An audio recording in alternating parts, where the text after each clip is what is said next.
Daddy. During the presentation of The Division 2, the entire atmosphere was lit up with hype and emotion. For me, it was much more than hype, it was validation. I had made two major predictions about the game based on very little detail and based on intuition, and I was right on both accounts.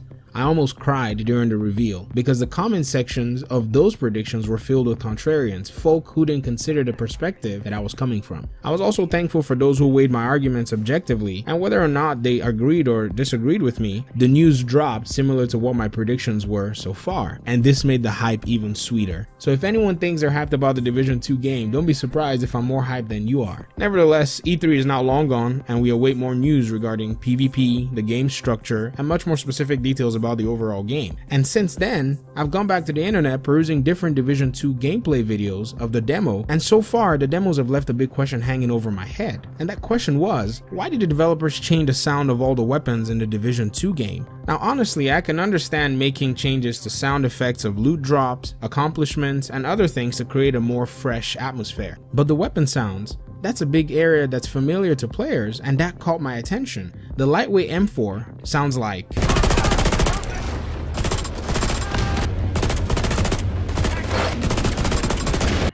and the shotguns, they sound like, yep, I'll see what I can do. You're on your own.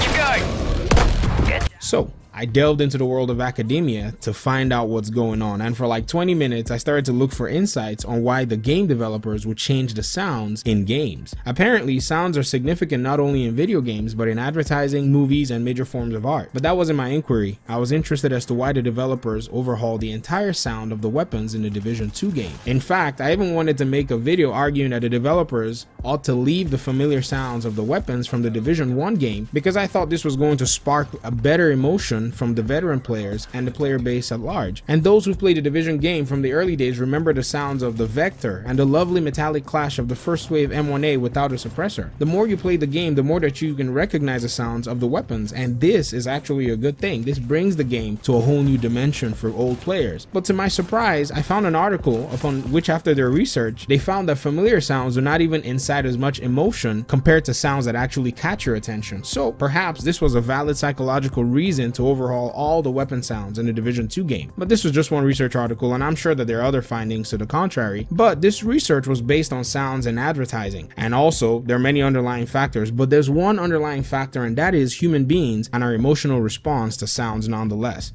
So I delved deeper so I could find some more information, and this is when Pandora's box opened for me. And once I embarked on this quest, I didn't know what I was gonna find, but it wasn't difficult to find out that sounds in video games are actually used to create an immersive player experience, and that's the key reason that we put sounds, or developers put sounds, in video games. I only played a little bit of Metal Gear, but it didn't take long to realize that meant that you were in trouble and that you had to make an intelligent decision ASAP, or that this sound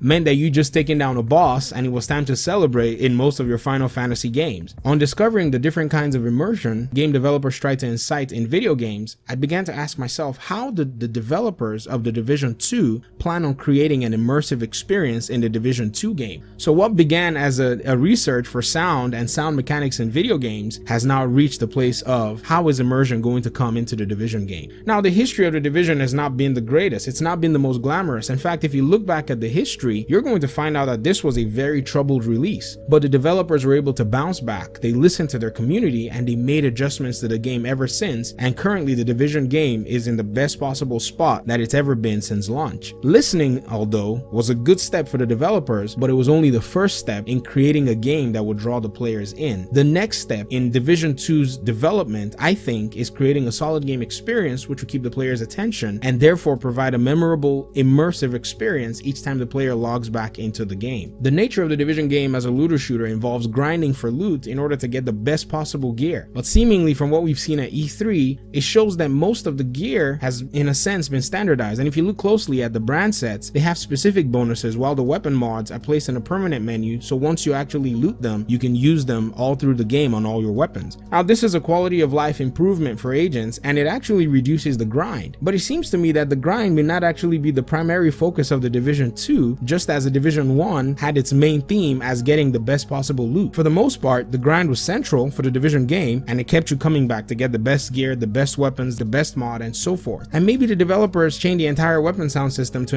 emphasize that they're bringing a brand new game to the table. Maybe that's their first clue. Perhaps they did so because the psychological effects of sound that causes people to pay more attention is actually new sounds that cause or incite emotion based on the attention that the user actually experiences. Regardless of their motives, we're still yet to find the most immersive part of the Division game. I feel like the E3 reveal never necessarily showed us what that part is, and this brought me to my second question. What is the key concept of the Division 2 game that's going to draw players or create an immersive experience for the game? The initial Division game already had its immersive experience based on things like gameplay mechanics, the replication of a major US city, New York, as it never had been done in a video game before. This was a unique take on an action sci-fi RPG looter shooter that really had no direct comparison in its genre. This alone created an immersive experience for the player, and as it stands, we've experienced all of this, and it has, for the most part, been a worthy venture for 2 years. As we speak, the Division community may need much more than just location and a loot grind to dive into and appreciate the Division 2 game. The Division 2 game has got to sell itself much more than a second take on what already happened in New York on Black Friday. In my opinion, the opportunity for the Division 2 game to create a better experience than the Division 1 is in the story. Now, we know that the Division 1 game never really emphasized or put a lot of effort into its story development. In fact, as we speak, Philao is still injured even 2 years after the game's release. We still play the same missions over and over again, and for the most part, we've done most of everything that needs to be done in the Division 1, and my hope is that the Division 2 will deliver a game that's polished, responsive, and much more interactive than its predecessor. I think this is what the game developers have hinted in multiple interviews, but not a lot of people spent a lot of time weighing in on how this will affect the longevity of the Division 2. To be honest, the community is so focused on simple aspects of the game like PvP, progression, gear sets, brand sets, raids, and all these things are actually very good things for the game. But without the variation and an intentional effort to provide depth, these things are going to wane after running and doing the same things over and over again. Trust me, even though Falcon Lost was my favorite incursion, I eventually stopped playing it. Even if the 8-man raids are coming to the Division 2 and are creating a lot of hype and a lot of excitement, let me assure you, agents, you'll get tired of them. In fact, the Division players are very good at one thing, and that's mastery. We know how to master every single aspect of the game. Shoot, most of us have the entire map of the DZ and the LZ stitched into our brains. In fact, we know every exact spawn in every mission. And even though there's a sound of voice cue that's associated with hinting you of the possible enemy waves, you always already wait in front of the door to be able to take down all the bad guys after you rescue Ramos. Once you master everything in the Division 2 and everything it has to offer, what's gonna keep you coming back to the game? Now, this is the answer I think that Massive has provided to this question. The developers have hinted that the Division 2's open world will be a responsive, reactionary world full of surprises for all the players. Now, where the players' actions are not going to just be made in a vacuum, but perhaps maybe consequential. I started this whole quest looking for why they changed the sounds of weapons in the game, and here I am thinking to myself, man, I hope the game just goes further or matures more than 6 months after the incident in Brooklyn. And I hope that's what we see in the DLC. I hope that's what's going to continue to bring players into the game, and I hope that's going to continue to push a narrative that's going to create an immersive and a full-fledged experience based on a strong story that can be explored much more further than the first Division game. Remember Survival? To me, this was one of the most impeccable ideas for a DLC, yet had the worst implementation in the history of DLC implementations, in my opinion. Even the developers admitted that this split the community. This was Massive's first attempt to explore the story of the Division game further than they had in the base game. The plot was super. It was a take on what was already going on. You're on a mission into the Dark Zone and your transportation crashes. Now, you not only have to complete your mission, you also have to stay alive while doing so. It's night,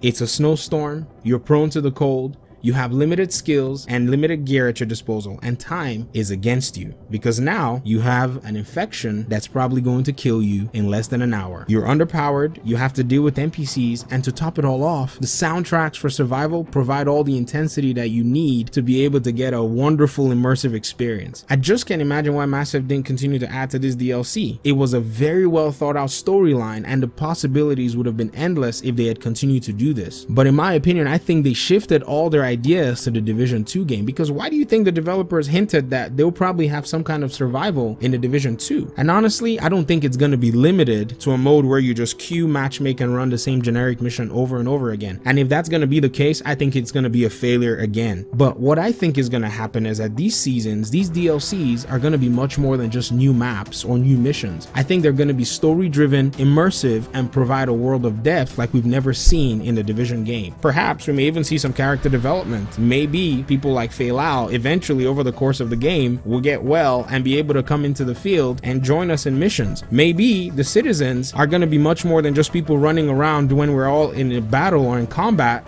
doing nothing. Maybe they'll be able to provide some combat assistance over the course of the game. Who knows? Now, you'll be wondering, why do I sense that this is the direction Massive is going to take? Why do I think that Massive is going to go a story-driven route for the Division game? The answer is simple. They revealed their strategy at E3. According to Massive, according to its game designers, developers, community developers, they decided to develop the Division 2 game with an emphasis on the end game. And I think I have my answer. The developers are intent on creating an end game experience that will provide the player immersion to set the Division 2 apart from every other game in the history of gaming. They're very ambitious. This is what it is exactly they want to do, and I hope that they're successful in it. But this also leaves the question lingering again, and that question is, what would the quality of this endgame product be come March 2019? Thank you for watching.